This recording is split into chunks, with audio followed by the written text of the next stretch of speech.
नमस्कार, आपका बहुत बहुत स्वागत है RN टीवी नेशनल में। मैं हूं आपके साथ वर्षा शर्मा और रुक करेंगे उत्तर प्रदेश की खबरों की ओर। उत्तर प्रदेश विधानसभा के बजट सत्र का आज चौथा दिन है। सदन में राज्यपाल के अभिभाषण पर धन्यवाद प्रस्ताव को लेकर विस्तृत चर्चा हो रही है। सत्ता पक्ष और विपक्ष दोनों ही इस प्रस्ताव पर अपने अपने विचार रख रहे हैं, जिसके चलते सदन की कार्रवाई पर सबकी नजर बनी हुई है। मुख्यमंत्री योगी आदित्यनाथ भी विधानसभा सत्र में मौजूद है। जो कुछ आपने पूछा है वो मैं बताने जा रहा हूं। मानवर 3 स्टेजेस होती हैं। एक MOU होना, क्योंकि लाखों करोड़ रुपए का इन्वेस्टमेंट हम जब 50 रुपए का घड़ा खरीदते हैं मान्यवर, तब उसे 10 बार ठोकते हैं। तो जो भी व्यक्ति या जो भी एंटरप्रेन्योर किसी प्रकार से इन्वेस्टमेंट करने आता है तो वो सारी चीज़ें देखता है, वहाँ का एनवायरनमेंट देखता है, वहाँ के का जो परिस्थिति है, कच्चा माल देखता है, और हर तरीके से उसको जब विजुलाइज कर लेता है, ट्रांसपोर्टेशन देखता है कि हमें कहाँ कहाँ बेनिफिट है। क्योंकि एंटरप्रेन्योर को इतिहास बनाने नहीं आता, न वो कोई केवल धर्मादा खोलने आता है। वो तो केवल ये चाहता है कि भाई हम अपना व्यापार बढ़ाएं, और व्यापार बढ़ाने से रोजगार बढ़ता है। ये मान्यवर 3 स्टेजेस होती हैं। एक MOU होने की, दूसरी ग्राउंड ब्रेकिंग सेरेमनी की, और तीसरी प्रोडक्शन स्टार्ट करने की। तो जो आपने जो बताया कि जितनी भी ग्राउंड ब्रेकिंग सेरेमनी हुई, आपने प्रश्न के उत्तर में बता भी दिया कि 4 ग्राउंड ब्रेकिंग सेरेमनी हुई, और 4 ग्राउंड ब्रेकिंग सेरेमनी में लगभग 12,91,000 करोड़ रुपए का, या 12,09,000 करोड़ रुपए का जो धरातल पर काम प्रारंभ हुआ मानवर।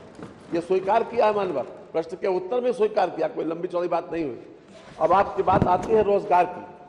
इसके दूसरे प्रश्न में ही मानवर रोजगार की बात कही गई। तो रोजगार में दिया गया कि 1/4/17 से लेकर 3/2/26 तक फैक्ट्री एक्ट मैनेजमेंट सिस्टम पर दर्ज आंकड़ों के अनुसार कुल 15,99,699 कर्मकारों को रोजगार का अवसर मान्यवर प्राप्त हुआ। इसमें तीसरी बात मान्यवर, जो तीसरा इसका सबूत है मान्यवर, ये खास तौर से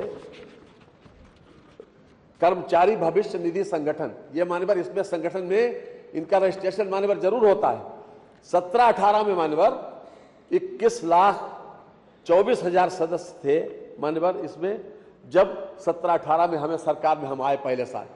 उसके बाद मान्यवर आज मुझे कहते हुए इस बात का गर्व है कि योगी सरकार में 24-25 में ये संख्या बढ़कर 40,20,000 हो गई। अगर मान्यवर इनको नौकरी नहीं मिली मान्यवर, तो ये कर्मचारी भविष्य निधि कोई फ्री में बैठे बैठे पैसा नहीं देता है मान्यवर। ये अपने आप में ये सबूत है। एक तरफ तो मैंने उसकी संख्या बताई, अब जो आपने बताया कितने बैकवर्ड, अरे प्राइवेट कंसर्न जो है, प्राइवेट एंटरप्रेन्योर जो है, वो स्किल देखता है, उनके हुनर देखता है, या मान्यवर ये देखता है कि कौन तुम किस बिरादरी के हो। मान्यवर वो तो अपने जो भी उसकी आवश्यकता होगी, जिस वर्ग की आवश्यकता होगी, जिस कैडर की आवश्यकता होगी, उसको देखेगा मान्यवर। वो ये तो नहीं देखेगा कि हम कितने SC हैं, इतना OBC हैं। वो तो जो उसके काम का होगा मान्यवर, उसे नौकरी देगा मान्यवर। इसलिए मान्यवर साथ ही साथ मान्यवर एक बात और जानकारी दे दें कि जो एनुअल सर्वे ऑफ इंडस्ट्री है मान्यवर, उसमें जो हमारी मतलब जिसे कहना चाहिए कि इंडस्ट्रियल ग्रोथ, उसमें राष्ट्रीय स्तर पर ग्रोथ है 11.9%, और हमारी ग्रोथ है मान्यवर 25% की। 25% हमारी ग्रोथ। इसके साथ ही मान्यवर प्रदेश को वर्ष 22-23-24 में लॉजिस्टिक रैंकिंग में अचीवर्स तथा वर्ष 2022 में ईज ऑफ डूइंग बिजनेस में टॉप अचीवर के रूप में मान्यता मिली है मान्यवर। तो एक सबूत नहीं है मान्यवर, और हमने ये बात स्वीकार की है कि हम 12,09,000 करोड़ रुपए का हमने ग्राउंड ब्रेकिंग सेरेमनी के बाद उसको जमीन पर उतारा है मान्यवर। तो इसमें कोई वो नहीं होना चाहिए कि लोग जो 2-2 लाख 20-20 हजार 40-40 हजार करोड़ रुपए का इन्वेस्टमेंट करने आते हैं मान्यवर, तो वो सारी चीजें देखते हैं। और बुंदेलखंड की आपने बात की, बुंदेलखंड में बीड़ा बुंदेलखंड इंडस्ट्रियल डेवलपमेंट अथॉरिटी बनाई मान्यवर, और उसमें लगभग 56,000 एकड़ जमीन लेने का वो है, और अभी तक लगभग 22,000 एकड़ जमीन वहां पर ली जा चुकी है। और लखनऊ से लेकर जहां तक जो इंटरप्रेन्योर आता है, तो वो पहले अपना कंजीनियर एटमॉस्फेयर देखता है कि हमारे लिए कौन सी स्थिति ठीक है, ट्रांसपोर्टेशन में खर्चा किसमें कम आएगा, हमारा जो माल बनेगा ये हमारा कच्चा माल कहां से आएगा, सब सारी चीजें देखता है मान्यवर। तो जिला वो तय करता है, जिला हम नहीं तय करते। ये बात मालूम होना चाहिए। तो जो इन्वेस्टर में इनको धन्यवाद इस बात के लिए देना चाहिए कि हम कम से कम 12 लाख करोड़ रुपए की इन्वेस्टमेंट ले तो आए, और उसमें हम 4 लाख का जमीन पे उतार रहे हैं मानवर। इन्होंने क्या किया 5 बरस में, ये भी सोचना चाहिए हमें। धन्यवाद। प्रश्न संख्या 8 डॉक्टर हृदय नारायण सिंह पटेल। मेरा भी प्रश्न था, लेकिन उसमें 4 इन्वेस्टर हैं, हमारे में 3 थे सर। बस समय नहीं है, अनुपूरक सिर्फ पूछ करके मंत्री जी से अपनी बात समाप्त करूंगा।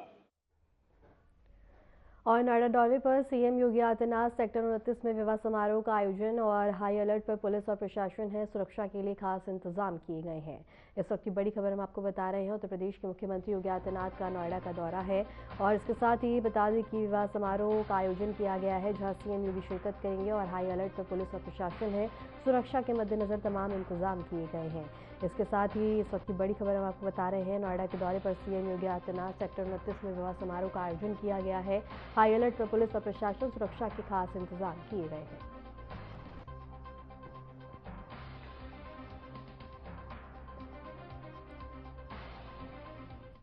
डिप्टी सीएम केशव प्रसाद मौर्य ने विपक्ष पर निशाना साधते हुए कहा कि कुछ लोग उत्सव के नाम पर अश्लीलता फैलाने की कोशिश कर रहे हैं, जिससे अब किसी भी कीमत पर बर्दाश्त नहीं किया जाएगा। उन्होंने कहा कि सरकार सामाजिक मर्यादा और सांस्कृतिक मूल्यों के संरक्षण के लिए प्रतिबद्ध है और किसी भी कार्यक्रम के नाम पर गतिविधियों को अनुमति नहीं दी जाएगी। विपक्ष चाहता है सैफई में महोत्सव के नाम पर वहां पर अश्लीलता करें, तो अब वो नहीं हो सकता है। अब प्रदेश में धार्मिक पर्यटन होगा, अन्य पर्यटक आएंगे, अब रोजगार के अवसर होंगे, इंडस्ट्रियां लगेंगी, गरीब कल्याण के लिए काम होगा, महिला सशक्तिकरण के लिए काम होगा, युवाओं के उज्जवल भविष्य के लिए काम होगा, अन्नदाताओं को संपन्न बनाने का काम होगा, लेकिन अब सैफई महोत्सव नहीं होगा। और लखनऊ से बड़ी खबर हम आपको बता रहे हैं, जहां सरकारी विभागों के लिए नया फरमान जारी हुआ है। सभी कर्मियों का पंजीकरण अब अनिवार्य होगा। मुख्य सचिव एसपी गोयल का सख्त निर्देश जारी हुआ है। मुख्य सचिव ने आदेश जारी किए हैं। मानव संपदा पोर्टल से अवकाश मिलेगा। अधीनस्थ कर्मचारियों का डेटा अपलोड अनिवार्य होगा। ऑनलाइन पोर्टल से होगी छुट्टी स्वीकृत और सरकारी कर्मचारियों के लिए नया नियम लागू और आदेश जारी किया गया है। इस वक्त की बड़ी खबर हम आपको बता रहे हैं, जहां मुख्य सचिव एसपी गोयल का सख्त निर्देश देखने को मिला है। लखनऊ से बड़ी खबर है, सरकारी विभागों के लिए नया फरमान जारी हुआ है। सभी कर्मियों का पंजीकरण अब अनिवार्य होगा। मुख्य सचिव का सख्त निर्देश देखने को मिला है। मुख्य सचिव ने आदेश जारी किए हैं और मानव संपदा पोर्टल से अवकाश मिलेगा। अधीनस्थ कर्मचारियों का डेटा अपलोड करना अनिवार्य होगा। ऑनलाइन पोर्टल से ही छुट्टी मिलेगी। सरकारी कर्मचारियों के लिए नया नियम अब लागू होने जा रहा है।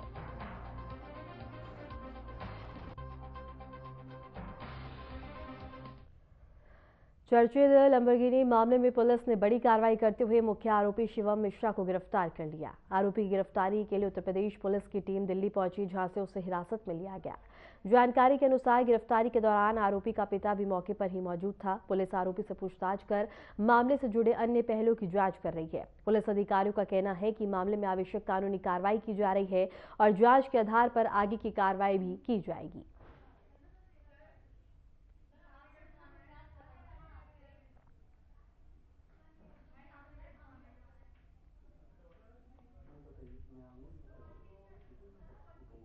और इसके साथ ही बता दें कि लंबरगिरी केस में आरोपी शिवम मिश्रा की गिरफ्तारी हो चुकी है और अब आगे की कानूनी कार्रवाई की जाएगी। और बता दें कि आरोपी को गिरफ्तार कर लिया गया है और पुलिस ने बड़ी कार्रवाई करते हुए मुख्य आरोपी शिवम मिश्रा को गिरफ्तार किया है।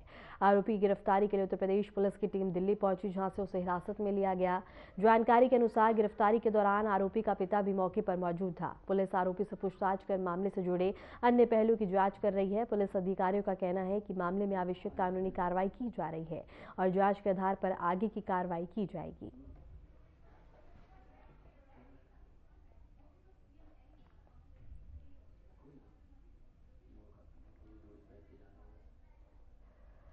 और इसके साथ ही बता दें कि मुख्य आरोपी को गिरफ्तार कर लिया गया है। चर्चित अमरगिनी मामले में पुलिस ने बड़ी कार्रवाई करते हुए मुख्य आरोपी शिवम मिश्रा को गिरफ्तार कर लिया है। आरोपी की गिरफ्तारी के लिए उत्तर प्रदेश पुलिस की टीम दिल्ली पहुंची है, जहां से उसे हिरासत में लिया गया। जानकारी के अनुसार गिरफ्तारी के दौरान आरोपी का पिता भी मौके पर मौजूद था। पुलिस आरोपी से पूछताछ कर मामले से जुड़े अन्य पहलुओं की जाँच कर रही है। पुलिस अधिकारियों का कहना है कि मामले में आवश्यक कानूनी कार्रवाई की जा रही है और जाँच के आधार पर आगे की कार्रवाई की जाएगी।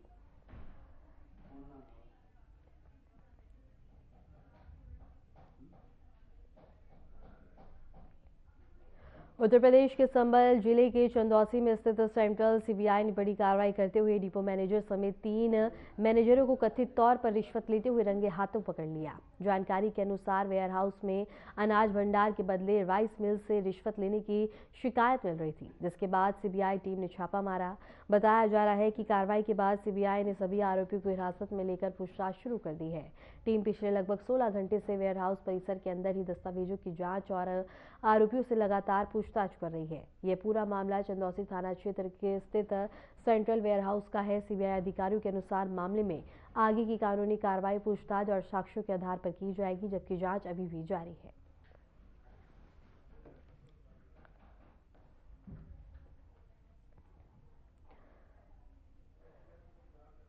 और उत्तर प्रदेश के संभल जिले के चंदौसी में स्थित सेंट्रल वेयरहाउस पर सीबीआई ने बड़ी कार्रवाई करते हुए डिपो मैनेजर समेत 3 मैनेजरों को कथित तौर पर रिश्वत लेते हुए रंगे हाथों पकड़ लिया है।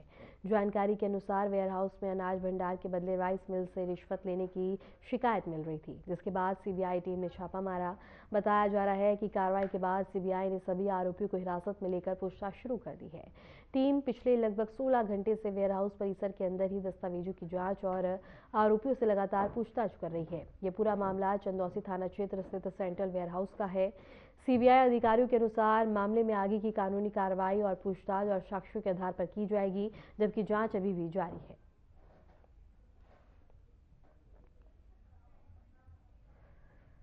खबर संभल से है, जहां नरौली नगर पंचायत की बनियाठेर थाना क्षेत्र में एरिया की सरकारी जमीन पर अवैध रूप से बने मदरसे को प्रशासन ने धराशायी करने के लिए बुलडोजर कार्रवाई शुरू कर दी। मिली जानकारी के अनुसार मदरसा खाद के गड्ढे और रास्ते की जमीन पर बनाया गया था, जो पूरी तरह से सरकारी संपत्ति पर कब्जा माना जा रहा है। कार्रवाई के दौरान मौके पर कई थाना क्षेत्रों की पुलिस और पीएसी के जवान मौजूद हैं। प्रशासन ने 2 बुलडोजर मदरसे को पूरी तरह से धराशायी करने के लिए लगाया है। अधिकारियों ने बताया है कि ये कार्रवाई सरकारी जमीन पर अवैध निर्माण रोकने और नियमों का पालन सुनिश्चित करने के उद्देश्य से की जा रही है। आसपास के लोग और नगर पंचायत के अधिकारी भी कार्रवाई का निरीक्षण कर रहे हैं। प्रशासन का कहना है कि इस तरह की अवैध गतिविधियों को किसी भी हालात में बर्दाश्त नहीं किया जाएगा।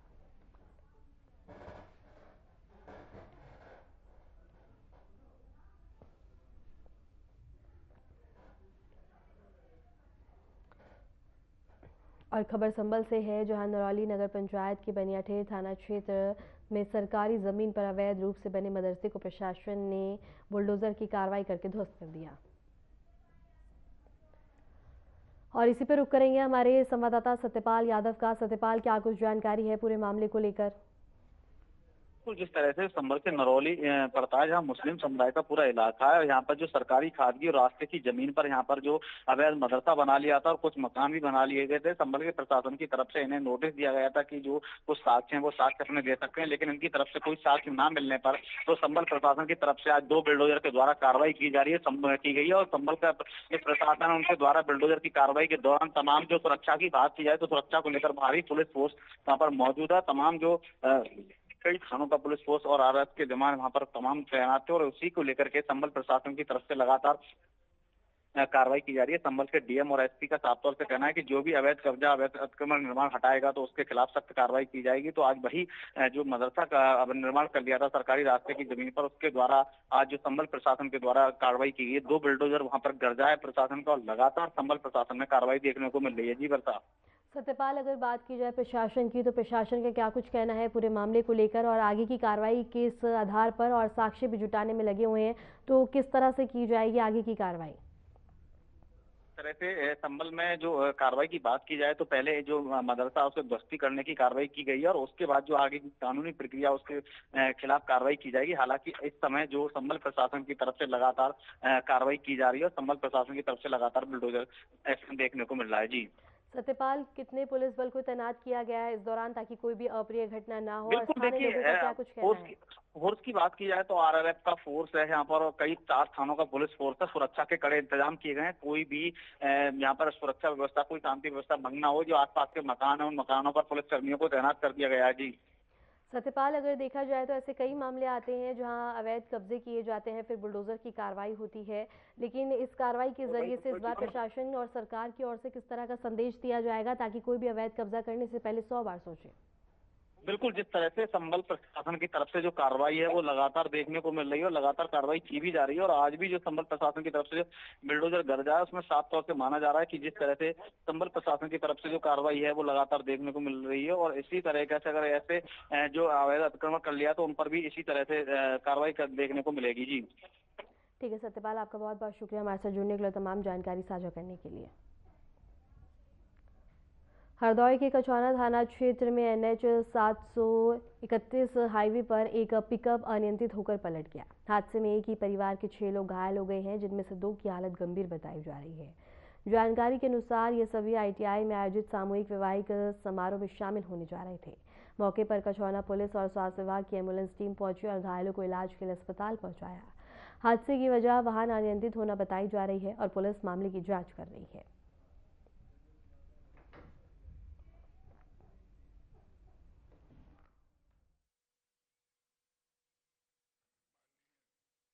आज दिनांक 12 फरवरी 2026 को थाना कछौना क्षेत्रांतर्गत हरदोई लखनऊ हाईवे पर ग्राम कटिया मोड़ के पास एक पिकअप डाला अनियंत्रित होकर पलट गया।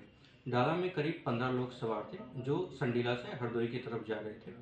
घायलों को इलाज हेतु थाना स्थानीय पुलिस द्वारा CSC कछौना भेजा गया है, जिनमें से गंभीर रूप से घायल 2 व्यक्तियों को जिला अस्पताल रेफर कर दिया गया। पुलिस द्वारा अन्य आवश्यक वैधानिक कार्रवाई प्रचलित है।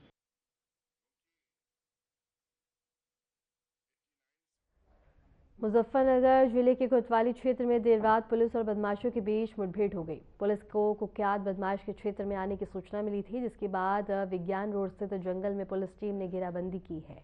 इस दौरान दोनों ओर से हुई फायरिंग में 50,000 रुपए का इनामी बदमाश अमजद पुलिस की गोली लगने से घायल हो गया, जबकि बदमाश की गोली से सब इंस्पेक्टर संदीप और सिपाही अफशाक भी घायल हो गए हैं। पुलिस ने सभी घायलों को तुरंत अस्पताल पहुंचाया, जहां उपचार के दौरान बदमाश अमजद की मौत हो गई। घायल पुलिसकर्मियों का इलाज जारी है। मौके से पुलिस ने बदमाश के पास से एक पिस्तौल और मोटरसाइकिल और बड़ी संख्या में कारतूस, लूट की ज्वेलरी और कुछ दस्तावेज बरामद किए हैं। देखिए, बुढ़ाना थाना के अंतर्गत एक रूरल एरिया में जो है, जहाँ पर जंगलात थे, यहाँ पर एक मुठभेड़ हुई है। देर रात में जो है एक टिप ऑफ मिला था कि कुछ बदमाश इस तरह से हैं जो कि वांछित भी चल रहे हैं लूट में, और इस प्रकार से जो है ये बाद में जब पुलिस मुठभेड़ होती है उसमें क्रॉस फायरिंग होती है। पुलिस पर फायर किया जाता है, पुलिस भी फायर करती है उसमें, और क्रॉस फायरिंग में हमारे पुलिस के 2 अधिकारी जो कि सब इंस्पेक्टर और कांस्टेबल है, उनको चोट लगी थी। इसमें इस पूरी टीम में SPRA के नेतृत्व में और CO बुढ़ाना के नेतृत्व में पूरी टीम काम कर रही थी। इसमें SHO Budhana, SHO Shahpur, SHO Titawi तथा उनकी पूरी टीम इसमें लगी हुई थी। आप देख रहे होंगे कि SPRA साहब की गाड़ी पर भी बुलेट से निशान है, उनके शीशे वगैरह टूट गए हैं। साथ ही साथ बुलेट प्रूफ जैकेट्स में तमाम गोलियां लगी हुई हैं, और इसके पास से जो है कार्बाइन जो है 9mm की बरामद की गई है, पिस्टल बरामद हुई है। साथ ही साथ में कोई स्प्लेंडर बरामद की गई है। लूटा हुआ जो डॉक्यूमेंट्स वो बरामद किए गए हैं, लूटी हुई ज्वेलरी बरामद की गई है, और आपको मोबाइल बरामद किया गया है। 50,000 रुपये का इनाम इसके ऊपर था। और देर रात में एक मुठभेड़ में क्रॉस फायरिंग में जब उसको इंजर्ड हुआ था, इलाज के दौरान CSC बुढ़ाना में उसकी मृत्यु हुई है। बाकी 2 हमारे जो पुलिस के अधिकारी कर्मचारी हैं वो भी घायल हुए हैं। साथ ही साथ मैं बता दूं आपको कि इस पर लगभग 40 मुकदमे दर्ज थे। 17 से 18 इसमें लूट के मुकदमे थे, हत्या के मुकदमे थे, तथा मुजफ्फरनगर से लेकर के तमाम स्टेट्स में जो है, बिहार से लेकर के राजस्थान, दिल्ली, हरियाणा और हरिद्वार जो कि उत्तराखंड है, वहाँ पर भी बिजनौर में, मेरठ में, नोएडा में, गाजियाबाद में लूट और हत्या समेत तमाम मुकदमे इसके खिलाफ दर्ज थे। लगभग 35-36 साल इसकी अमजद नाम के बदमाश के रूप में जो कि वांछित चल रहा था लूट में, उसकी पहचान हुई है। साथ ही साथ इसमें जो भी विधिक कार्रवाई है अमल में लाई जा रही है।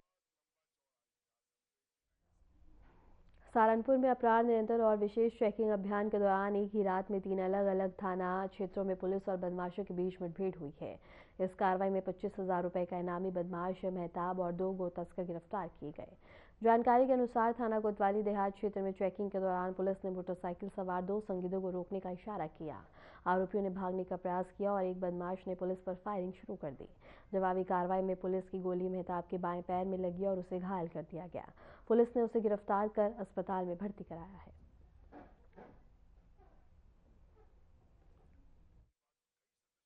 अपराध और अपराधियों पर अंकुश लगाने के लिए तथा आगामी त्योहारों के मद्देनजर जनपद के विभिन्न थानों के द्वारा संवेदनशील स्थानों पर पुलिस की पिकेट लगाकर चेकिंग की जा रही है। इसी के क्रम में थाना कोतवाली देहात पुलिस देवला के पास पिकेट लगाकर चेकिंग कर रही थी। तभी 2 व्यक्ति मोटरसाइकिल पर आते हुए दिखाई दिए। संदिग्ध दिखाई देने पर इनको रुकने का इशारा किया गया। इन दोनों में से एक व्यक्ति ने पुलिस पार्टी पर जान से मारने की नीयत से फायरिंग करते हुए वापस मोटरसाइकिल मोड़कर भागने का प्रयास किया गया, जिसमें पुलिस पार्टी के द्वारा इनका पीछा किया गया। थोड़ी दूर जाने पर इन्होंने दोबारा से पुलिस पार्टी पर फायरिंग की और इनकी मोटरसाइकिल फिसल कर नीचे गिर गई। पुलिस ने भी जवाबी कार्रवाई में फायरिंग की, जिसमें एक व्यक्ति के पैर में गोली लगी और जो दूसरा व्यक्ति था वो अंधेरे का फायदा उठाकर भाग गया। इसमें जो घायल व्यक्ति है उसकी पहचान मेहताब सना फिरसाद निवासी सलेमपुर भोकड़ी थाना कोतवाली देहात के रूप में हुई है। यह व्यक्ति थाना कोतवाली देहात का हिस्ट्री शीटर है और इस पर 25,000 रुपए का इनाम भी घोषित किया हुआ है। इस अभियुक्त के ऊपर थाना कोतवाली देहात एवं जनपद के विभिन्न थानों में करीब 1.5 दर्जन से ज्यादा संगीन आपराधिक मुकदमे पंजीकृत हैं और यह कोतवाली देहात के कई मुकदमों में वांछित भी चल रहा था। इसमें जो घायल व्यक्ति उसको तुरंत उपचार के लिए जिला अस्पताल में भिजवाया गया और जो व्यक्ति भागा हुआ उसकी कॉम्बिंग लगातार की जा रही है। इसमें अन्य विधिक कार्रवाई प्रचलित है। आजमगढ़ में ईडी ने मदरसे के शिक्षक के अस्थायी निवास पर छापेमारी की है। सूत्रों के अनुसार छापेमारी के दौरान शिक्षक पर घर पे मौजूद नहीं मिले और जांच एजेंसी को आरोप है कि शिक्षक ने वर्ष 2013 में ब्रिटेन की नागरिकता लेने के बावजूद भारत में अवैध रूप से वेतन और सेवानिवृत्ति संबंधी लाभ प्राप्त किए हैं। इसी मामले में ईडी अनियमितताओं और संभावित मनी लॉन्ड्रिंग की जांच के तहत कार्रवाई की है। बताया जा रहा है कि आजमगढ़ के साथ साथ संत कबीर नगर स्थित उनके अन्य ठिकानों पर भी एक साथ छापेमारी की जा रही है। टीम दस्तावेजों और बैंकिंग लेन देन से जुड़े रिकॉर्ड खंगाल रही है। फिलहाल जांच जारी है और एजेंसी की ओर से आधिकारिक बयान का इंतजार किया जा रहा है।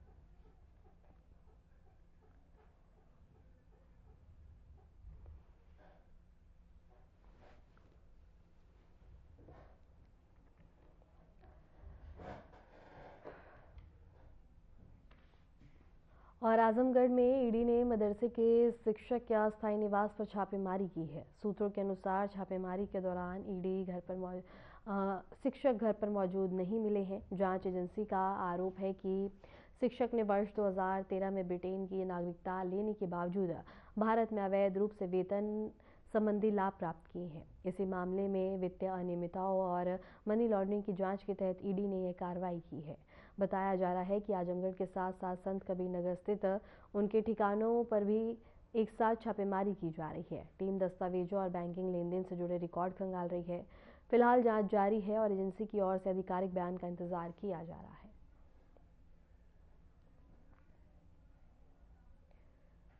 फिलहाल के लिए उत्तर प्रदेश की खबरों में इतना ही और ऐसे उत्तर प्रदेश की तमाम खबरों को जानने के लिए देखते रहिए RNTV नेशनल।